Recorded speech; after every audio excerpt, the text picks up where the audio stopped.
Hello, it is Writing Wednesday, and today is, it's, I believe, the last day of February, and it's been, this is my 6th Writing Wednesday video. Welcome to the Bat Cave. This is where it all happens, and answering questions today about writing. I'm taking live questions, and I also have questions that I've been culling from the comments section throughout the week. So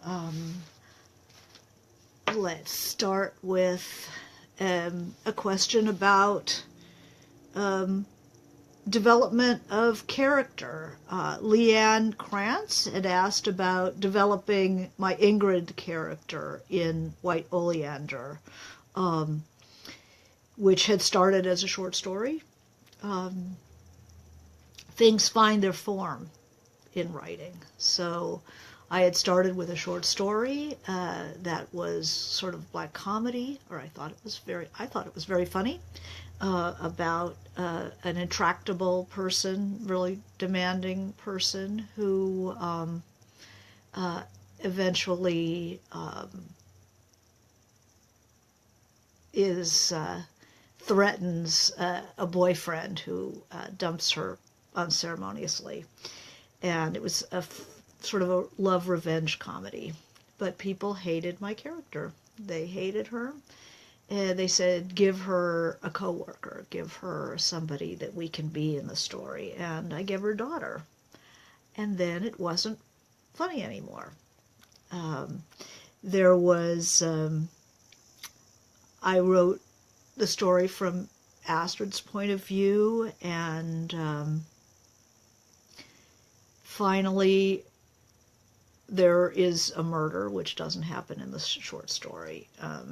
There's just the suspicion that there's been a murder.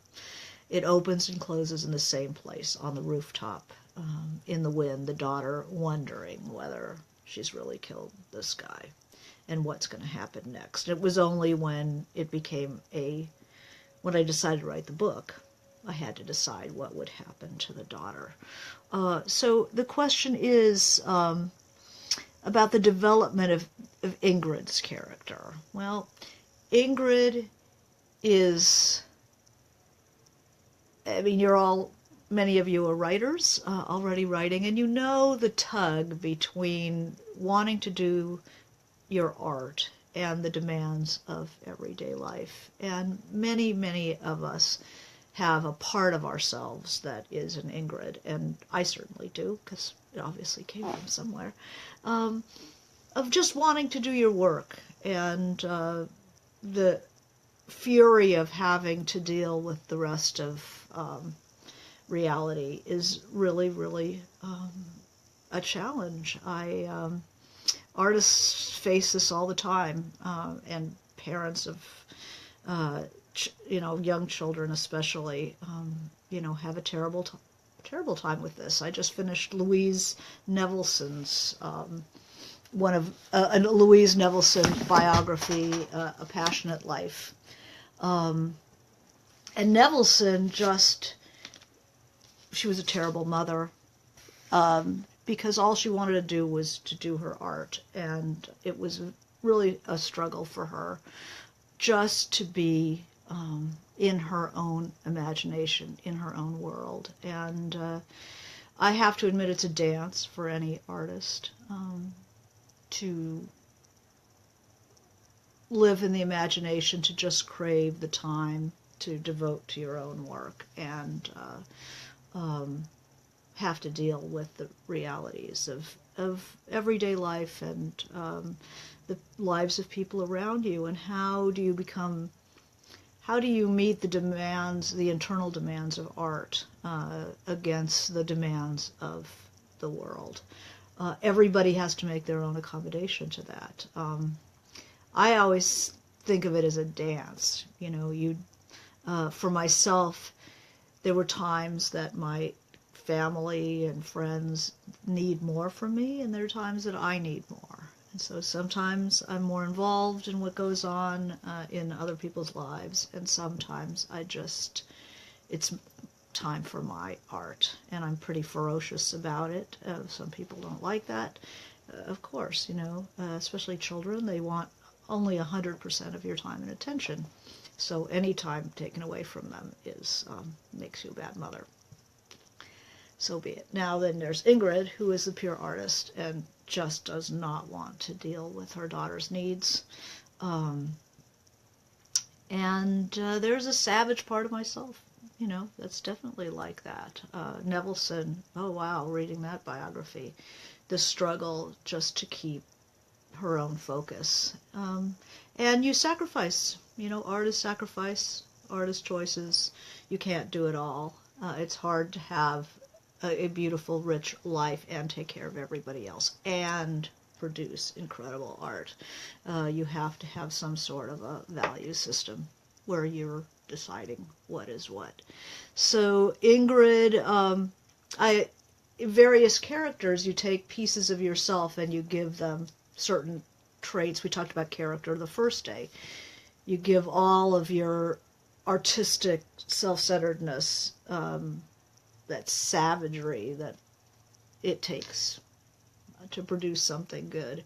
I gave it all to one character, and what happens? We have Ingrid, who murders somebody. There's that said, there is something about being an artist that requires certain sacrifices, not only from yourself but other people. And some people are not prepared to make those sacrifices. They feel that they have to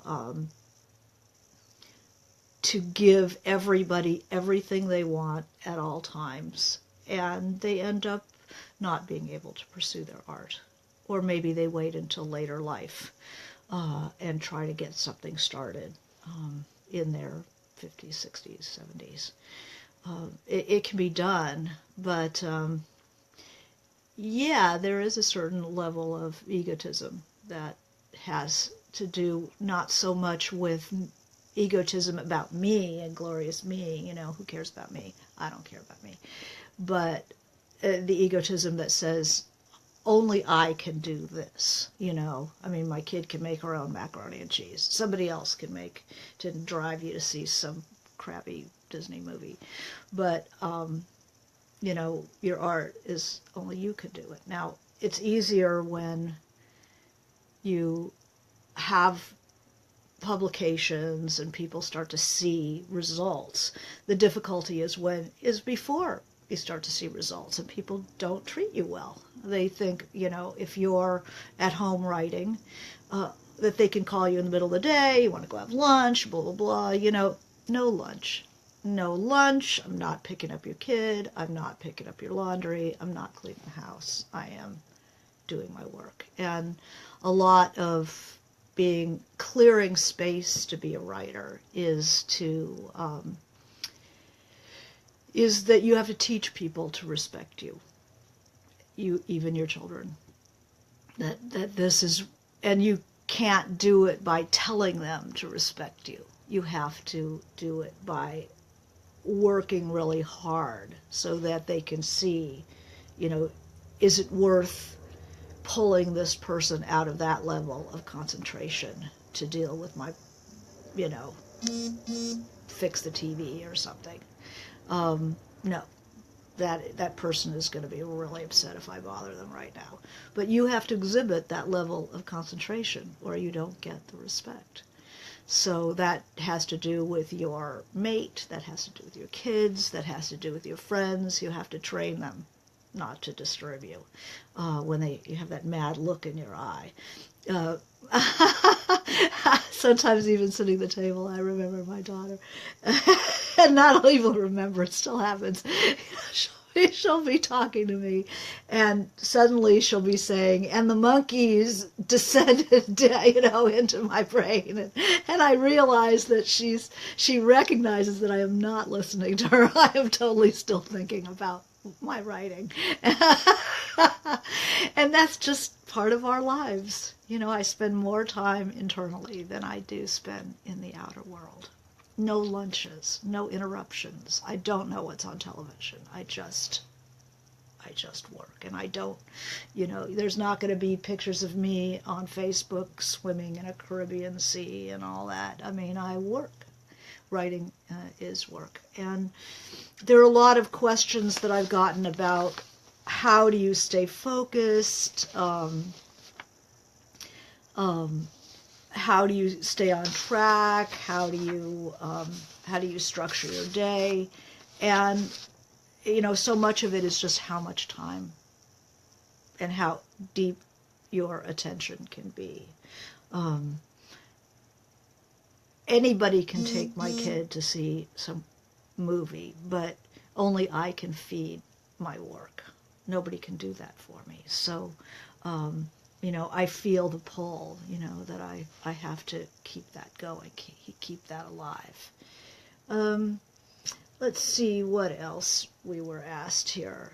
A day in the life. How do I organize time, balance schedule? This is always, and then how do you do it when your daughter was young? You work all the time. If you have little kids, baby swing, I you know, put them in there, the D batteries, you know, that'll go for 45 minutes, they go to sleep, and you work like mad. You can hire a mother's helper babysitter, which is another kid, like a junior high kid, to amuse your kid while you're there and, you know, keep them from disturbing you. My day is I work, you know, I work all the time. For me, I don't get inspired unless I'm working. The muse favors the working writer. If I sat around and waited for inspiration, I would never do anything.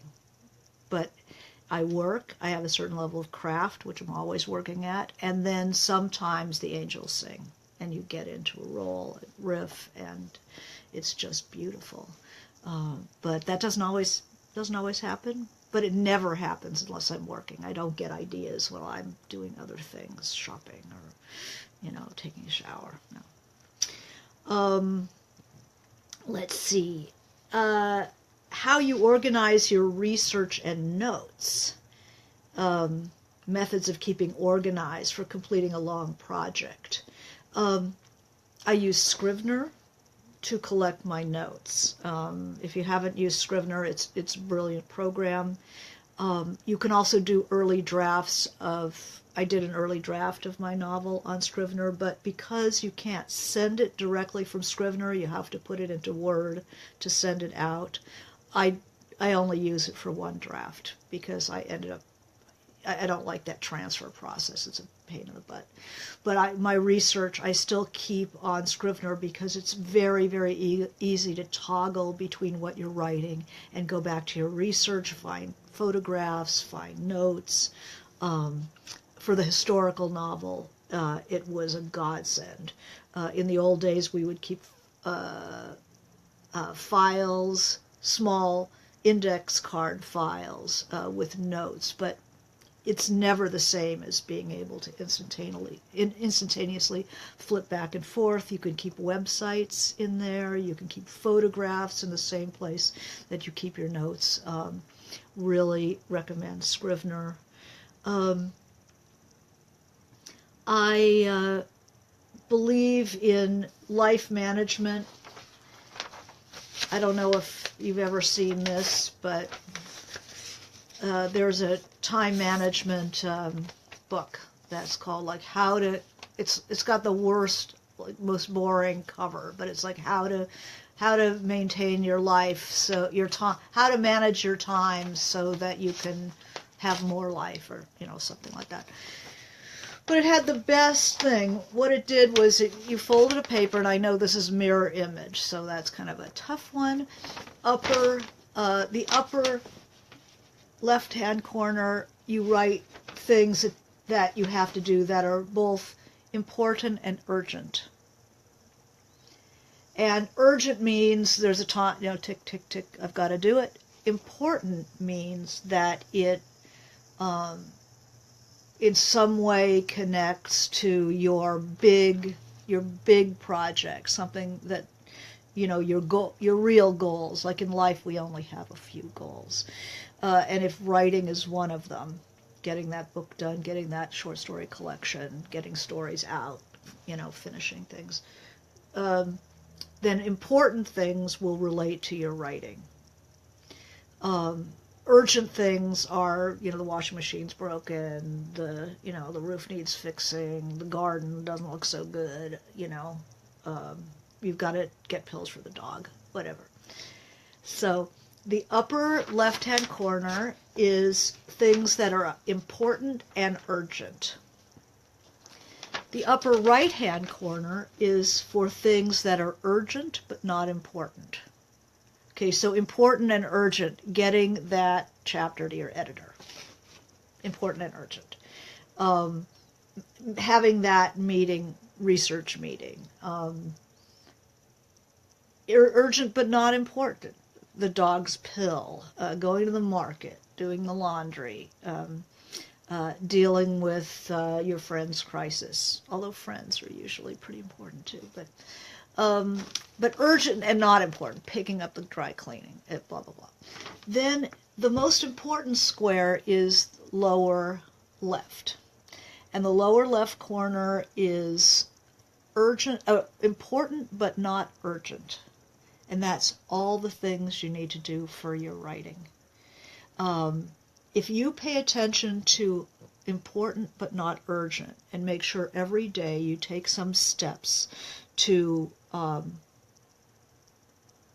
pursue your larger goals, your life will come with you. You will not get stuck in the urgent but not important, and also the urgent important, but especially urgent not important. And you will take care that your dreams keep moving forward. Never forget that one, not urgent but important. And then the final one we spent a lot of time into is not urgent, not important, which is goofing around, watching television, all that kind of stuff. Just procrastinating. Don't spend too much time there. Watch the time that you spend with urgent but not important. See if you can, not have such an elaborate garden. See if you can put off some of that stuff that you think is urgent, and make sure to take care of urgent but not important. Important but not urgent. And you'll find your writing continues. I use, for procrastination, anybody have problems with that? I use this. This is like top secret. They find that people work better in short bursts, right? So instead of saying, oh my God, I've got to write this chapter, and I've got the mail, and I've got email, and I've got all these decisions to make that I've been putting off, what I want to do about, for me, do I want to teach? Do I want to come and do something with this? Do I want to go to the party? All these decisions. And when I think of all the things I have to do, they just kind of, they come in, they drop in on me, and I can't do anything because everything's trying to get through the door at the same time. So I end up not doing anything and getting really depressed. What you do in this time management system, the same guy as this, how to control your time so that you can enjoy your life. It has a name like that.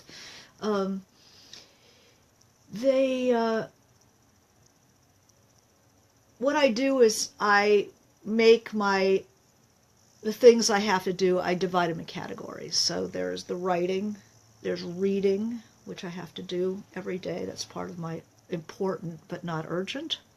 Writing, reading, I write in a journal, I have email to take care of, I have phone calls to take care of, I have errands, okay? So I'll divide usually into 4 columns and put errands off for a big block. I just go out of the house and do that. So first you start 15 minutes write for 15, read for 15, journal for 15, take care of emails, making decisions for 15. Then you come back and you do 20 of each. And then you come back and do 30 of each, and your concentration continues to get tighter. And you don't allow yourself to go look in the fridge and wander around. You know, you really, that timer goes off, you go on to the next thing, and then you come back around and you find you get everything done. And if the writing catches in any one of those rounds, the hell with the rest, because that's the most important thing. What it does is, when I feel a little when I feel like, procrastination tempting me, it's a fear. So when I feel that procrastination, I'll do this, and because I think, I can, for 15 minutes, I'll sit down for 15 minutes. I can do that. And if that opens up and I end up working 3 hours, so what? So be it. That's good. So I use the timer. It is the best defense against any kind of blocks. I love the timer. It's also really good if, when grandma calls, you can put the timer. I'll spend 20 minutes talking to grandma, but that's it. Or, 10 minutes talking to whoever. And you just set the timer, and when it goes off, okay, borrowed time now. So I do a lot of work with the timer. Let's see, any questions here? Here was one.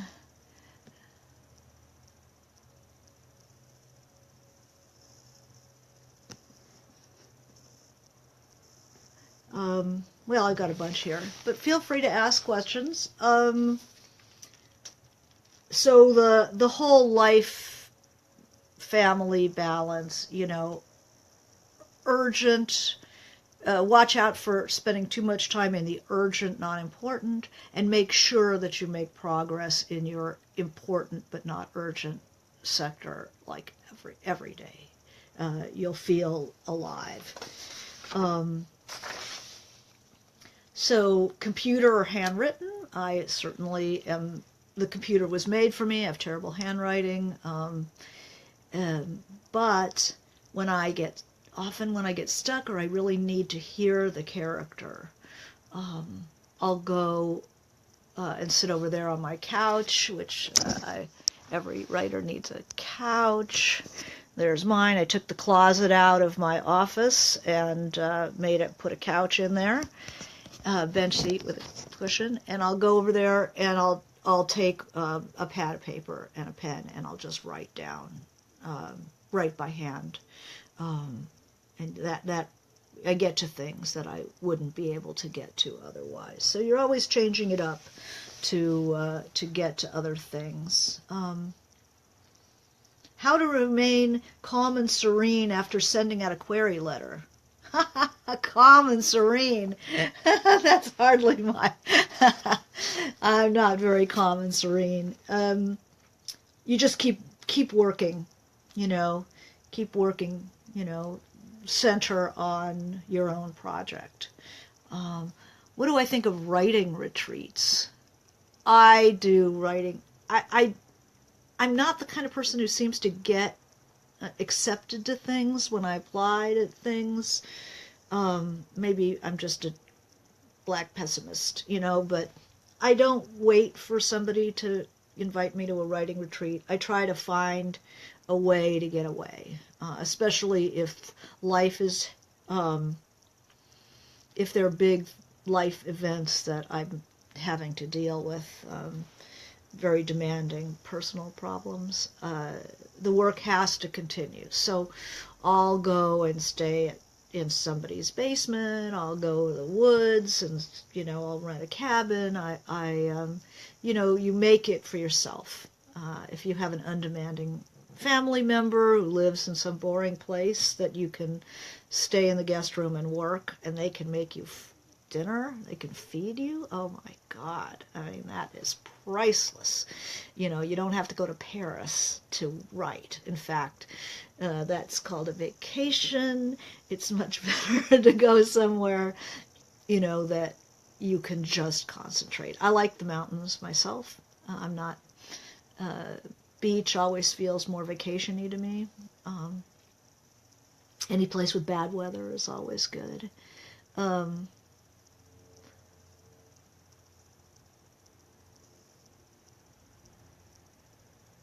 Where's the line between giving yourself to a character and being the evil monster of being disturbed?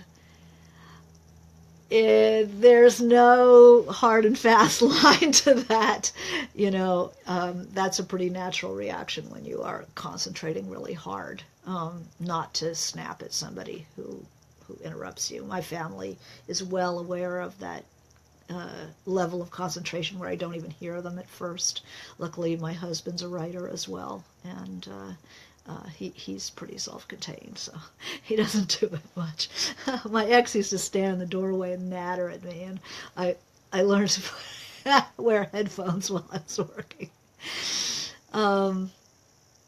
Yeah, it's you just narrow out time. Some people like to have a little bit of noise around them, and they work in a cafe. Some people like to work in the library. I don't like the library because I can't have my coffee. You know, I'd much rather pay my exorbitant, you know, price for a cup of coffee and sit in a coffee house somewhere. But usually this is my space. When I come up here to work, I know what I'm doing, which is working. This is my lair. This is the Bat Cave. I've always worked in this room ever since I moved in this house about 30 years ago. The room has changed, but it's always the same place. And there have been times that I couldn't even walk in the front door. I had to work in the dining room because just the dread, the vibe was just too intense. And sometimes a little redecorating helps clear out the chi, fill some more chi, refresh the space. Let's see.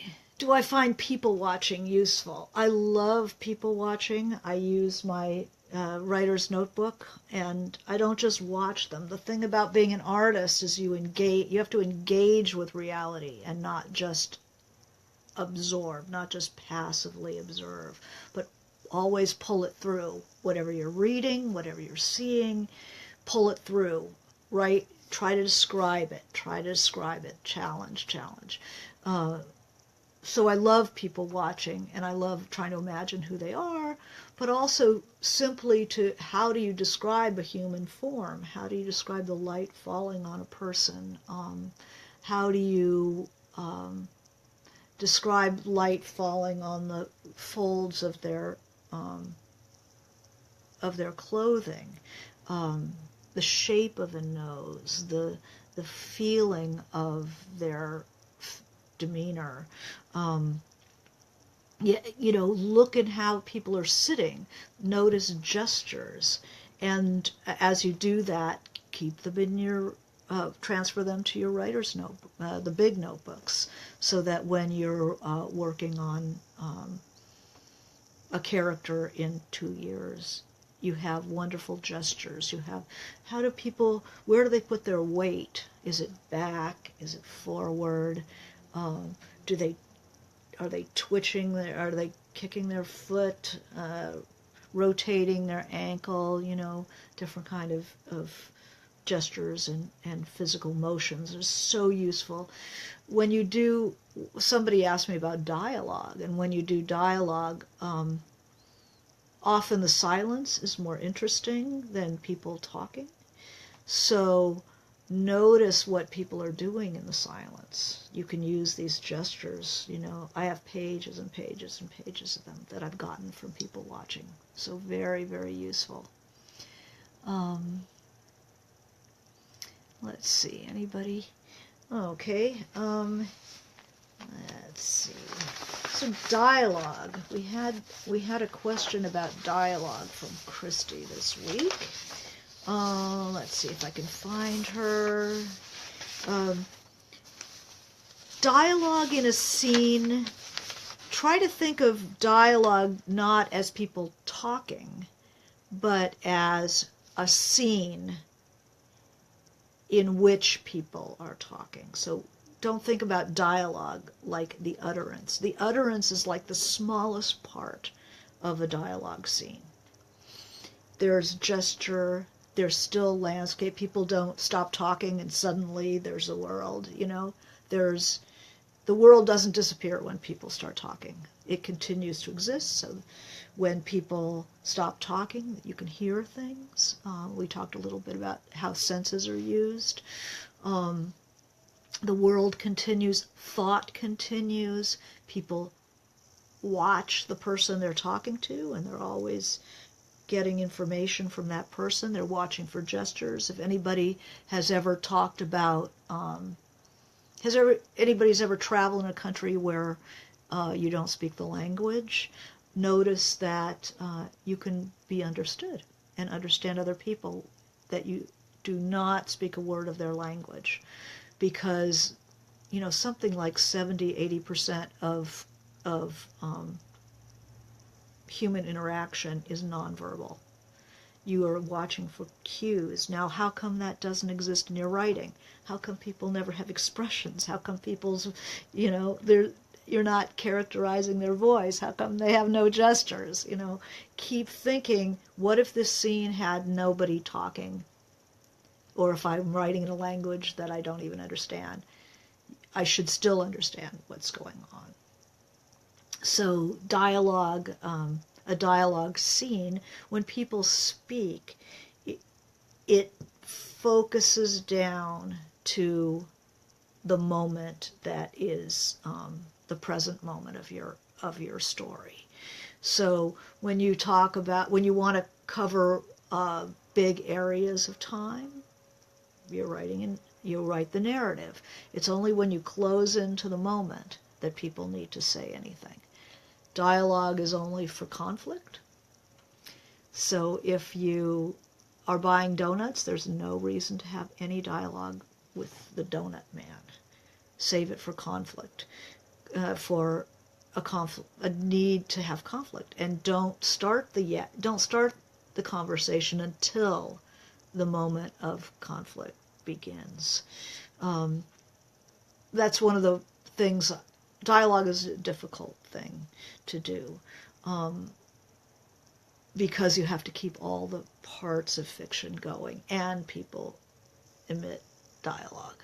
So do your best to keep the dialogue only for conflict between characters. I don't mean yelling at each other. I mean what one person wants coming up against what another person wants. And if there's no conflict, you don't need the scene, because the only reason for dialogue scene is for conflict between characters. And it can be conflict. We could both want the same things, and there can still be conflict. I'm in a bar, and some guys pick me up. Say. And we both want the same thing. We both want to get together. But he wants to leave. And I want to have a little more conversation. I want to stay in the bar for a while. So there can be conflict even though we want the same thing. If anybody's ever tried to console somebody who is in a bad state,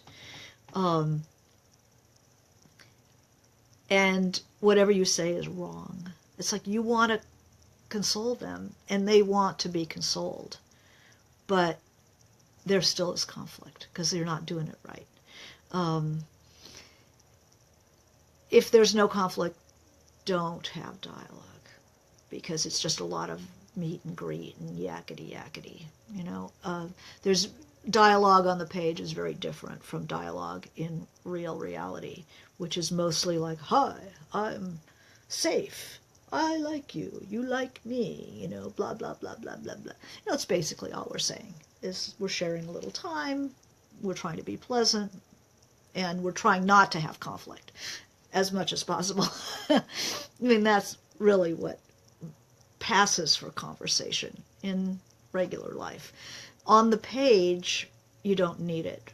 That's not what it's for. It's about characters putting pressure on each other, and then someone wins and someone loses. Something happens as a result. When I was starting writing, because I didn't go to an MFA program, I'm DIY. I'd read about this thing called act. You want dramatic action. You want action. So I had my characters. They'd go to a party and then they'd go to another party. And there's a lot of driving around. There's a lot of moving around and going from place to place without anything happening. But what I thought was the motion was the same thing as action. In fiction, all action means dramatic action. And dramatic action is not people moving around. It is one person coming up against another person, and each of them wants something different, and they're putting pressure on each other. And then what happens, one person wins, one person loses. And that then moves the story forward. So ask yourself, do I need this dialogue?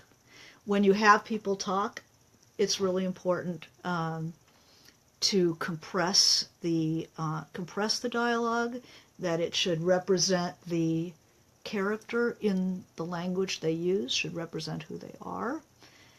And imagine the best actors in the world saying your lines. Every line has to be worth that salary. Say if you give, some Sean Penn, some temperamental actor, you give them lines like, what do you mean by that? I mean, is that worth the million you're paying him? No. And he might walk off. He says, I don't want to say stupid shit like that. So every line has to be $1 million line. Every line emitted in dialogue has to be $1 million line, or don't say it. Anything anybody could say is a line nobody should say. What do you mean by it? No straight men. What do you mean by that? People repeating what the person just said. The ultimate recipient of all dialogue is the reader. So don't tell the reader something they already know. So repeating line, he parked across the street. You just said he parked across the street. There's no reason why the other character has to repeat that. Nobody wants to be the straight man. Every line $1 million line, and you'll find your writing is going to take off. You'll also find you write a lot less dialogue. There won't be like pages and pages if you want a cup of coffee, all that meet and greet stuff. You can narrate it up to the point where something is happening, and then what happens is conflict between characters. I think the best dialogue is written by, I'd have to say, when I teach dialogue, I'm partial to Robert Stone dialogue, Bear and His Daughter, some of the short stories, Dog Soldiers. But good dialogue is specific to each character. They say things that nobody else could say. It is about the conflict and only about the conflict. And it uses all of the tools of fiction writing. What is the best way to use curse words without going overboard in dialogue? Every line $1 million line, screw you is just not $1 million line. So it's always a sense of taste. And if you're going to use curse words in dialogue, I don't care.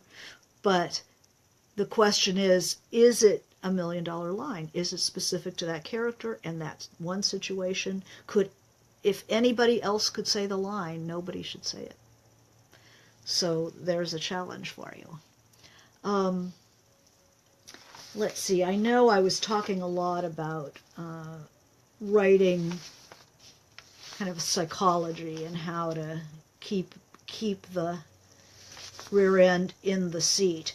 How do I quiet a loud inner critic? Helena Levberg. How do I quiet a loud inner critic when writing a first draft? Tell them, it'll get better later. Let me just get this down.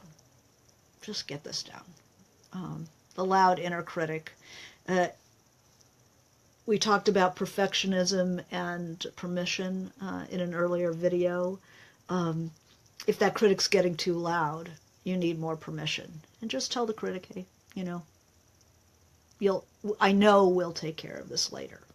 So don't get in my way right now. Let's have one more question, and we'll...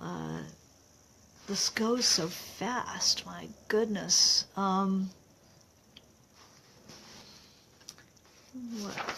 What's one more question I can answer for you? How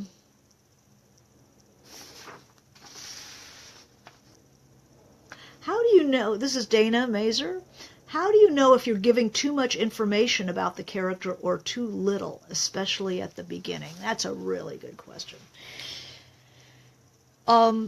When you get on an airplane and you sit next to somebody and they start telling you about their divorce, okay, now I'm a novelist, I want to know about people. I'm very curious about people, generally speaking. But you know how there's like a certain point where you know that you're going to be coast to coast with this person? It's like, oh my God, they're just going to continue to talk about this divorce. And where are my headphones? So it's like, where in that interaction did you stop being interested in what they were saying about their divorce? At what point do we lose interest? Better to tell somebody slightly less than they want to know, so that they're leaning forward. Yeah. Oh, well, I'm not going to tell you anymore right now. Oh, the bar's, the bar cart's here. So tell them what they need to know to understand the scene, but not too much more, so that there's still a mystery. They're still going to watch that character and see what happens.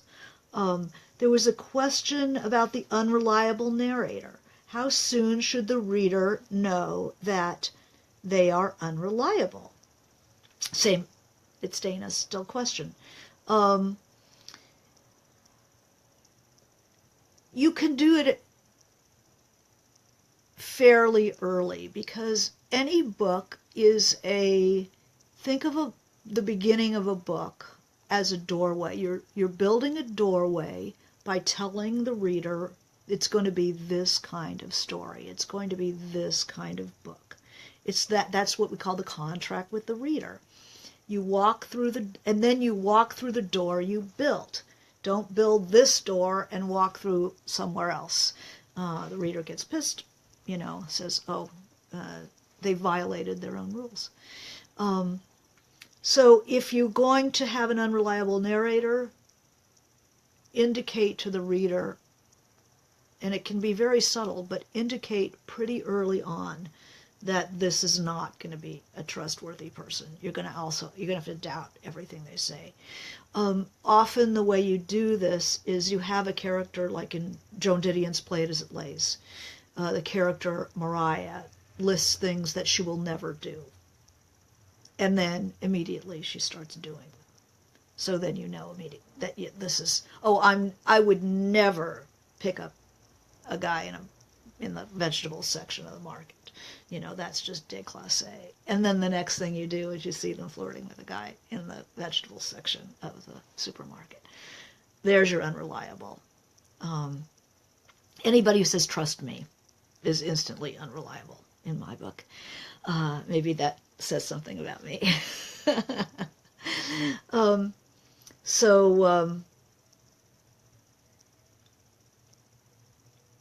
I am happy to have had this talk. We talked about dialogue, talked a little about unreliable narrator. And I guess we'll see you next week. Can I make next week? I think so. So stay tuned, and hope you enjoyed Writing Wednesday.